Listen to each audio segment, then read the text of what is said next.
ځای کې یو ځوان دفن دی، داسې ټیم په ټیم د دې قبر نه د خر اواز راوځي. د قبر عذاب الله پاک د ثقلینو نه پټ کړی دی، انسانانو پیریانانو نه علاوه دی ته پټ دی، خو کله ناکله الله پاک د عبرت په توګه باندې یو نظارم خلکو ته ښیي. وی د خر اواز ترې راته د قبر نه. ما تپوس وکړه چې دا څوک دی؟ وی چې دا یو ځوان او دی چې دفن شوی دی نو ټیم په ټیم د قبر نه د خر اواز راوځي، د خر اواز راوځي. وی د به مور چې به ده ته غږ وکړو نو د به مور ته آواز ورکړو چې څه د خرو په شان نارې وهي ما ته هر ټیم. وی اقه مور یې ورته خیره وکړل او د مور ته دا ویلي نن په قبر نه د خرونو اوازونه راغېږي. دا د مور ته داسې ویلي ښه د نوم د بچو حال لیدلی دی. مور به یې سحر مانځله ویښي او د بچې د مور له څه جواب ورکوي؟ تاسو خبر یې؟ تاسو جواب اورېدلی دی؟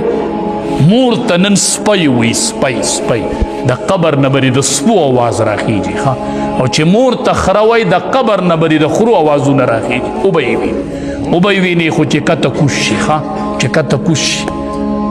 صحابي راغی نبی علیه السلام ته وی د مور او پلار څه حق دی د الله حبیبه؟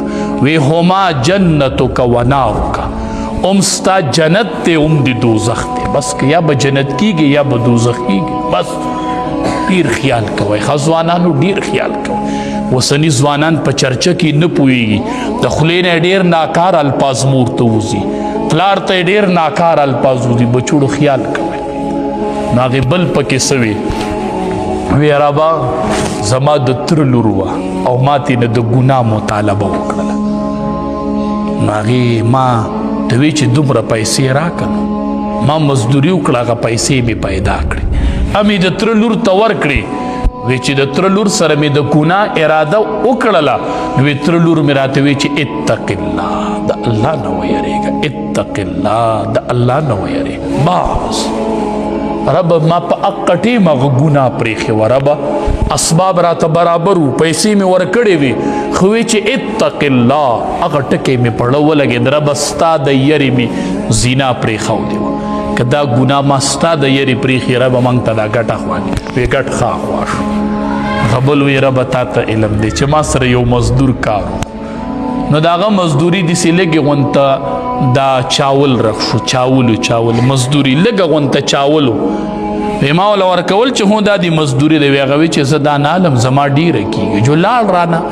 وی هغه چاول مې وله کرل کروندې ترې جوړې شوې، غواګانې مې وله پرې واغستې، لوی کنډکونه ترې جوړ شو د هغې لږو چاولو نه. وی هغه یو ورځ راغې ما ته وی چې زما حق راکه. وی ما ورته چې دا کنډکې ټولې روانه وه، دا ټول ستا دي، دا څه چې دي دا ستا دي. هغه وی چې دا څه وی؟ ما چې دا ستا هغه لږې دغه چاول ما سره پاتې شو، مې درنه کرل دا ګډې بیزې مې دله پکې اغوستې دي. وی هغه کنډکې روانې کړې وله. رب کو دا کار مې ستا د رضا دپاره کړې، رب مونږ ته لار کولاو کې. وی ګټ اپله لاړ او دریو ته لار کولاو شوه راووتله. الله دې مونږ له د صحیح عمل کولو توفیق راکړي. رب مونږ صحیح مسلمانان کې، رسمي نه، رب مونږ صحیح مؤمنان کې، رب مونږ حقیقي مؤمنان کې، رب زمونږ د ایمان حلاوت هم نصیب کې، رب خوږوالی د ایمان هم نصیب کې. و آخر دعوانا ان الحمدلله.